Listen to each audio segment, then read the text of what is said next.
Sir 2 सवाल सिर्फ ये हो गए। अच्छा ये बताएं, आपने वेस्टर्न मीडिया का सुन लिया, वो एक खास कंपेन आपके खिलाफ शुरू हो गई है, या प्रो तालिबान है, यहाँ के टोरंटो सन ने, CBC रेडियो ने, कुछ रेडियोज ने तो ये भी डिमांड की कि आपको यहाँ पर एंटर ना होने दिया जाए। तो आप बताइए कि अब वेस्टर्न मीडिया को आप क्या जवाब दें? ये हैं फैशिस्ट, ये न्यू कॉन्स हैं, ये पाकिस्तानी न्यू कॉन्स हैं। जो वो जॉर्ज बुश कहता था ना कि या आप हमारे साथ हैं या खिलाफ हैं, जो मिलिट्री ऑपरेशंस के साथ नहीं है वो तालिबान के साथ है। ये वो क्लास यहाँ बैठी हुई है, इनको कहते हैं हम देसी अंग्रेज, देसी बलाती, यानी इनको समझ ही नहीं है कि पाकिस्तान में हो क्या रहा है।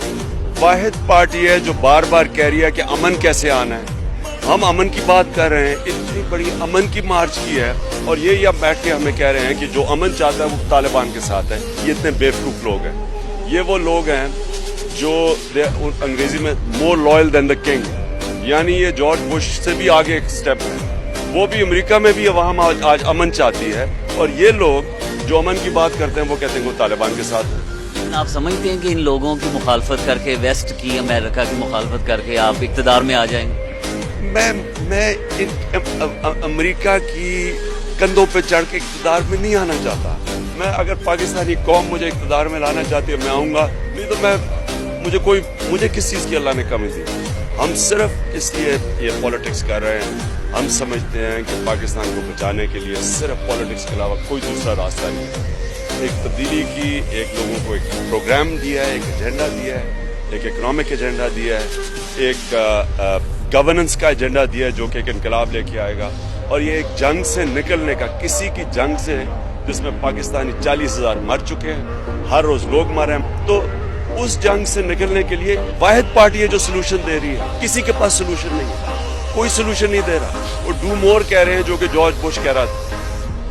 कोई ये नहीं हमें बता रहा कि जंग से कैसे निकला स्वायत्त तहरीक इंसाफ। उसके लिए यहाँ बैठे हुए जिनको ना समझ है पाकिस्तान की, ना उनको पता कि तालिबान के अंदर कितने ग्रुप्स हैं, ना उनको पता ये जंग है क्या, वो सिर्फ और सिर्फ में बैठे के जो मारते जाओ। 8.5 साल से क्या कर रहे हैं? जंग ही लड़ रहे हैं। तो 8.5 साल में जो नहीं हुआ अगले 10 साल में कैसे होगा? दीनी जमातें मुत्तहिद हो गई हैं, आप समझते हैं कि आप भी किसी के साथ अलायंस में जाएंगे? तहरीक इंसाफ अकेले इलेक्शन लड़ेगी।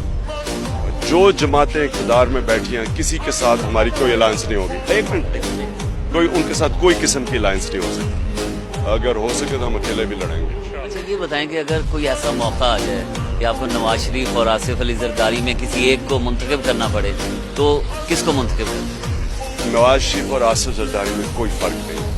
ये दोनों स्टेटस को के हैं, दोनों की जायदादें अरबों डॉलर बाहर पड़े हुए हैं। दोनों कभी एक दूसरे से कुछ नहीं, ना एक ने इख्तिसाब करना है ना दूसरे ने करना है, क्योंकि दोनों की जब ना वो बता सकते हैं कि पैसा किधर से आया है, ना वो ये बता सकते हैं कि पैसा बाहर कैसे गया।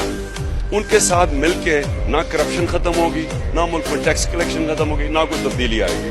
तो ये दोनों स्टेटस को का हिस्सा है और दोनों इकट्ठे हैं। ये याद रखें कि नूरा कुश्ती खेल रहे हैं, अंदर से दोनों इकट्ठे हैं। एक तस्वीर बना